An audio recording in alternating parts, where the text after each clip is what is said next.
अब जो हम लोग पढ़ने वाले हैं वो है पीरियोडिक ट्रेंड इन केमिकल प्रॉपर्टीज़। ये भी काफ़ी इंपॉर्टेंट है, एक दो टॉपिक इसमें कुछ ज़्यादा ही हैं। पहला हम पढ़ेंगे ऑक्सीडेशन एंड वैलेंसी। अभी तक तुम लोग यही सोचते और कंफ्यूज रहते होगे कि ऑक्सीडेशन एंड वैलेंसी दोनों एक एक हैं, लेकिन दोनों एक से लगते हैं, लेकिन दोनों ही अलग अलग हैं। अब देखो, सबसे पहले हम समझते हैं कि अगर वैलेंसी कहाँ से आया है। तुमने बैलेंस इलेक्ट्रॉन सुना है? बैलेंस इलेक्ट्रॉन क्या होते हैं? जो जितने इलेक्ट्रॉन आउटर मोस्ट सेल में पाए जाते हैं। देखो, electron present in the outer most shell are called valence electron, valence electron का मतलब होता है कि जितने, जैसे मान लो हमने सोडियम बनाया है तो इसका आखिरी में एक इलेक्ट्रॉन होता है ना, सोडियम के आखिरी में एक होता है और कैल्शियम के आखिरी में दो होता है। तो यही होते हैं क्या, बैलेंस इलेक्ट्रॉन। तो एक बताएं, ये टॉप टू बॉटम सेम रहते हैं, टॉप टू बॉटम सेम रहते हैं कि नहीं? यही तो शायद, हाँ, एक group wise top to bottom में सेम रहते हैं। जैसे जो लिथियम का है वही लिथियम का ही 1 है, सोडियम का ही 1 है और पोटेशियम का ही 1 है। कैल्शियम का भी, कैल्शियम का 2 है, मतलब इसके पूरे 2 आएंगे, इसके पूरे 1 आएंगे। जैसे फ्लोरीन का 7 होते हैं तो क्लोरीन का भी 7 होता है और उसके नीचे पूरे 7 होते हैं। अब देखो, बैलेंसी हमें निकालना है, वो कैसे निकलेगी? बैलेंसी निकालना हमें लगता है बहुत ही आसान है। बैलेंसी अब ऐसे निकालते हैं कि मैक्सिमम बैलेंसी कितनी हो सकती है। देखो सुनो, इतना याद रखना कि 4 बीच में लिख लो। अगर इस मान लो किसी का बैलेंस इलेक्ट्रॉन 1 है तो उसकी बैलेंसी भी 1 होगी। अगर किसी का 2 है बैलेंस इलेक्ट्रॉन तो बैलेंसी भी 2 होगी। अगर 3 है तो 3 होगी। अगर 4 है बैलेंस इलेक्ट्रॉन तो 4 होगी। अगर 5 है बैलेंस इलेक्ट्रॉन तो बैलेंसी हो जाएगी 8 - 5 = 3। हाँ, और अगर 6 हो तो 8 - 6 2 हो जाएगी। अगर 8 लेते हैं, जनरल ऑक्टेट रूल में आता है 8, अगर तो 8 - 7 तो 1 आ जाएगी, और 8 हो तो फिर 8 का तो 0 हो जाता है। इसका मतलब ये है कि जो 8 तो हमें ऐसे जनरल लेना ही है, तो इसके हम ऐसे निकाल सकते हैं। तो इतना याद रखना। नहीं, नोबेल गैस कहाँ कंपाउंड बनाते हैं अभी तक। अब हमेशा याद रखना कि लेफ्ट हैंड साइड से राइट हैंड साइड जब जाते हैं तो जो बैलेंसी होती है वो क्या होती है, इंक्रीज होती है। कितने तक होती है? 1 से लेके 4 तक, और फिर 4 से 0 तक या फिर 1 तक डिक्रीज होती है। समझे कि नहीं? कि 1 से लेकर 4 तक इंक्रीज होगी, फिर 4 से फिर 1 तक डिक्रीज होगी। मतलब अगर तुम ग्राफ बनाना चाहो तो कुछ ऐसा बना लेना, ऐसा ट्रायंगल सा, कि यहाँ 4 है, यहाँ 1 है, यहाँ भी 1 है। तो ये तो हुई सिंपल सी किसकी बात हो गई है, बैलेंसी या फिर बैलेंस इलेक्ट्रॉन की। अब जो हम आखिरी बात करने वाले हैं वो है ऑक्सीडेशन स्टेट। ऑक्सीडेशन स्टेट तुम्हें काफ़ी बार देखने को मिलेगा। इतना हमेशा याद रखना कि बैलेंसी का ना पॉजिटिव साइन होता है ना नेगेटिव साइन होता है। तो हम सब देखते हैं कि आखिरकार ऑक्सीजन स्टेट क्या होता है। अगर हम ऑक्सीजन स्टेट की सिंपल सी डेफिनेशन देखते हैं तो ये है, charge acquired by the atom in the compound. जैसे हमने लिखा Na2O। तो अगर हम इसको ऐसे देखते हैं तो ऐसे Na+ आ जाएगा, O -2 आ जाएगा। इसका मतलब ये है कि Na का ऑक्सीडेशन स्टेट कितना है, +1। और क्या बोलते हैं, ऑक्सीजन का ऑक्सीडेशन स्टेट कितना है, -2। ऑक्सीडेशन स्टेट है -2। इतनी चीज़ तुम्हें अभी समझने वाली बात है, इसमें ज़्यादा कंफ्यूज नहीं होना। और ये जो प्लस माइनस आता है वो आता है इलेक्ट्रोनेगेटिविटी के हिसाब से। जिसकी इलेक्ट्रोनेगेटिविटी ज़्यादा होगी उसके पास नेगेटिव आएगा, और जिसकी इलेक्ट्रोनेगेटिविटी कम होगी उसके पास पॉजिटिव आएगा।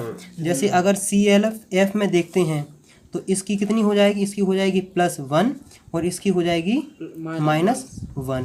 क्या बराबर तो होगी, लेकिन तो क्या हुआ, तभी तो ये न्यूट्रल है। इस बराबर तो इनकी भी हो जाएगी, तुम्हें सब समझ में आ जाएगा। क्योंकि देखो तुम्हें देखोगे कि ये 2 सोडियम है, Na के कितने हैं 2 हैं, और एक का +1 है, तो ओवरऑल +2 हो जाता है। तो देखो आखिरकार कंपाउंड पूरा न्यूट्रल ही रहेगा।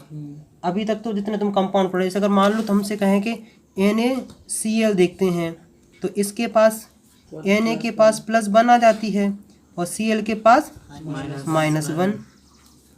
इसकी इलेक्ट्रोनेगेटिविटी ज्यादा होगी। हाँ, इसकी ज़्यादा है इलेक्ट्रोनेगेटिविटी, इसकी कम है। तुम इसके सिंपल साथ देख सकते हो। तो अभी तक जो हम बैलेंस या खेल खेलते थे ना बचपन में, कि 1 यहाँ पहुँचा दो, 2 यहाँ पहुँचा दो, तुम ऐसे कहते थे कि Na+1 O -2, 2 यहाँ रख दो, 1 यहाँ रख दो और Na2O बना दो, ऐसे कंपाउंड बनाते थे। ये जो गेम खेलते थे हम खेलते थे किसका, बैलेंसी का। अब इसका जो दूसरा ट्रेंड आने वाला है वो अब सबसे इम्पोर्टेंट है, वो है डायगोनल रिलेशनशिप। डायगोनल रिलेशनशिप ये काफ़ी इंपॉर्टेंट टॉपिक है, कई जगह ये पूछा भी जाता है। क्या है डायगोनल रिलेशनशिप, ये बहुत जगह वैसे पूछ लेते हैं कि डायगोनल रिलेशनशिप क्या है। तो इसका बता दें कि एलिमेंट ऑफ सेकंड पीरियड, मतलब सेकंड पीरियड के एलिमेंट और थर्ड पीरियड के एलिमेंट, वो प्रॉपर्टी डायगोनली इक्वली शो करने लगते हैं। मतलब लिथियम, अगर सेकंड पीरियड का हम एलिमेंट लिखते हैं तो सेकंड पीरियड का अगर हम लिखते हैं तो लिथियम, फिर बेरिलियम और फिर बोरॉन, कार्बन, नाइट्रोजन, और इतना बहुत है। और अगर तुम थर्ड के लिखते हो, थर्ड के क्या है, सोडियम, मैग्नीशियम, एल्युमिनियम और सिलिकॉन। तो इतना याद रखना। सुनो इसकी यहाँ देखो, इसकी प्रॉपर्टी से मैच करेगी, इसकी प्रॉपर्टी से मैच करेगी, इसकी प्रॉपर्टी से मैच करेगी, इसकी सारी प्रॉपर्टी, मतलब उन सब का बिहेवियर मतलब लगभग शो करती हैं। इनकी प्रॉपर्टी इससे मैच करेगी। अब तुम्हारे दिमाग में आया होगा कि आखिरकार इसमें सिमिलरिटी आ क्या रही है, मतलब इसमें क्यों हो रहा है सिमिलरिटी। तो ये समझ लो कि जो डायगोनल रिलेशनशिप है वो है due to similar charge size ratio. Charge, हाँ, चार्ज और साइज का रेशियो, मतलब इसका चार्ज लो, इसकी साइज लो, इसका रेशियो इसके चार्ज और साइज की रेशियो के बराबर है। क्योंकि देखो सुनो, ऊपर से नीचे मेटलिक कैरेक्टर बढ़ते हैं, मतलब देखो, और लेफ्ट हैंड साइड में मेटलिक कैरेक्टर ज़्यादा है, इसके पास मेटलिक कैरेक्टर ज़्यादा है। देखो लेफ्ट, ऊपर से नीचे मेटलिक कैरेक्टर इंक्रीज होते हैं और लेफ्ट हैंड साइड से राइट हैंड साइड डिक्रीज होते हैं। मतलब इसकी कैरेक्टर इसके कैरेक्टर से मैच करने लगेंगे, इसके कैरेक्टर इसके कैरेक्टर से मैच करने लगेंगे, इसके। तुम्हें जब भी कभी भी एग्जाम में क्वेश्चन आए तो डेफिनेशन लिख देना, ये लिख देना diagonal relationship is due to similar charge size ratio, और एग्जाम्पल दे देना, पूरे नंबर मिलेंगे, कोई काटेगा भी नहीं एक भी। बस इमें जो ही टॉपिक है और थोड़ी क्वेश्चन बनाते। क्या हुआ, हाँ, मतलब कोई पूछ सकते हैं कि लिथियम, क्वेश्चन दे देंगे कि लिथियम किससे मैच करेगी। मतलब केमिकल प्रॉपर्टीज का आखिरी जो ट्रेंड हम पढ़ने वाले, मतलब आखिरी नहीं, इसको कह सकते हैं periodic trend in chemical properties, metallic character and non metallic character. हमेशा याद रखना कि लेफ्ट हैंड साइड से राइट हैंड साइड जाते हैं तो मेटलिक कैरेक्टर डिक्रीज होते हैं, मेटलिक कैरेक्टर डिक्रीज होते हैं, मेटलिक कैरेक्टर होते हैं डिक्रीज। और जब हम टॉप से बॉटम को जाते हैं, कहाँ जाते हैं, टॉप से बॉटम, तो मेटलिक कैरेक्टर इंक्रीज होते हैं। और मेटलिक कैरेक्टर का जस्ट अपोजिट होता है नॉन मेटलिक कैरेक्टर, मतलब जहाँ मेटलिक कैरेक्टर ज़्यादा है वहाँ नॉन मेटलिक कैरेक्टर कम है। तुम ऐसे भी लिख सकते हो, non metallic character is inversely proportional to metallic character, inversely proportional to metallic character. समझ गए क्या नहीं, कि मतलब अगर तुम देखना चाहो तो लेफ्ट हैंड साइड से right hand side non metallic character क्या होंगे, इंक्रीज होंगे, और टॉप से बॉटम मेटलिक कैरेक्टर डिक्रीज होंगे। यही है इसकी एक आखिरी एक कहानी। अब जो दूसरे पे हम आते हैं वो क्या है, एसिडिक कैरेक्टर और बेसिक कैरेक्टर। अब हमें दूसरा पॉइंट क्या डिस्कशन करने वाले हैं, वो है acidic character acidic character and basic character. ये भी काफ़ी इंपॉर्टेंट है, काफ़ी समझने वाली बात है। और फिर तो मुस्कुराइए क्योंकि आप केमिस्ट्री पढ़ रहे हैं, वो भी 11th क्लास की। तो हमें इतना याद रखना कि जो क्या बोलते हैं ऑक्साइड के एसिडिक होते हैं, मतलब ये हम देखते हैं, देखो बेसिक कैरेक्टर ऑफ ऑक्साइड क्या है, बेसिक कैरेक्टर ऑफ ऑक्साइड के बारे हम देखते हैं। बेसिक कैरेक्टर ऑफ ऑक्साइड जो होते हैं वो लेफ्ट हैंड साइड से राइट हैंड साइड जाने पे क्या होते हैं, डिक्रीज होते हैं और टॉप से बॉटम जाने पे इंक्रीज होते हैं। टॉप से बॉटम जाने पे बेसिक कैरेक्टर क्या होते हैं, बेसिक कैरेक्टर ऑफ ऑक्साइड क्या होते हैं, इंक्रीज होते हैं। और एक चीज़ मैं तुम्हें और सिंपल सा बता दूं कि जो एसिडिक कैरेक्टर होते हैं वो इनवर्सली प्रोपोर्शनल टू किसके होते हैं, बेसिक के। तुम ये भी कह सकते हो कि acidic character is inversely proportional to basic character. मतलब जहाँ एसिडिक कैरेक्टर ज़्यादा होंगे वहाँ बेसिक कैरेक्टर कम होंगे, और जहाँ बेसिक कैरेक्टर ज़्यादा होंगे वहाँ एसिडिक कैरेक्टर कम होंगे।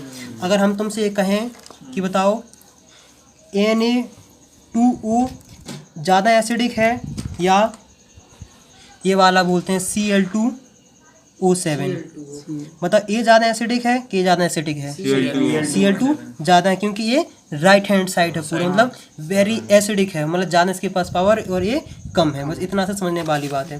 अगर इसको हम ये समझना चाहें तो ये समझ लो कि जो एसिडिक कैरेक्टर होते हैं वो नॉन मेटलिक कैरेक्टर से रिलेटेड हैं और जो बेसिक कैरेक्टर हैं वो मेटलिक से। तो अब तुम्हें ऐसे कनेक्ट कर सकते हो कि मेटलिक जो कैरेक्टर हैं वो बेसिक कैरेक्टर से मिलते जुलते हैं और जो नॉन मेटलिक हैं उनके एसिडिक से, क्योंकि कुछ ट्रेंड ऐसे ही शो कर रहा है। अभी हम पूरे ट्रेंड एक साइड रिलेटेड कर दें किसी भी एक चीज़ से तो हमें ज़्यादा आसान हो जाएगा। यहाँ तक कोई दिक्कत हो, कोई समस्या हो तो बताओ। क्योंकि ये हमेशा याद रखना कि बेसिक कैरेक्टर ऑफ ऑक्साइड जो होते हैं वो लेफ्ट हैंड साइड से राइट हैंड साइड डिक्रीज होते हैं और टॉप से बॉटम इंक्रीज होते हैं। इतनी हमेशा चीज़ याद रखना। और जो मेटलिक कैरेक्टर होते हैं वो लेफ्ट हैंड साइड से राइट हैंड साइड जाने पे डिक्रीज होते हैं और टॉप से बॉटम इंक्रीज होते हैं। तुम लोग गधे बताते ही नहीं हो। मेट्रिक कैरेक्टर जो होते हैं टॉप से बॉटम इंक्रीज होते हैं। कभी कभार देख भी लिया करो, घर से ही पढ़ लिया करो। बस सत्यनारायण कथा हाँ। अरे इधर हाथ आ जाता। अच्छा, तो टॉप से बॉटम मेट्रिक कैरेक्टर क्या होते हैं, इंक्रीज होते हैं। तो इससे इतना रिलेट कर लो। कोई समस्या हो, कोई दिक्कत हो तो बताओ।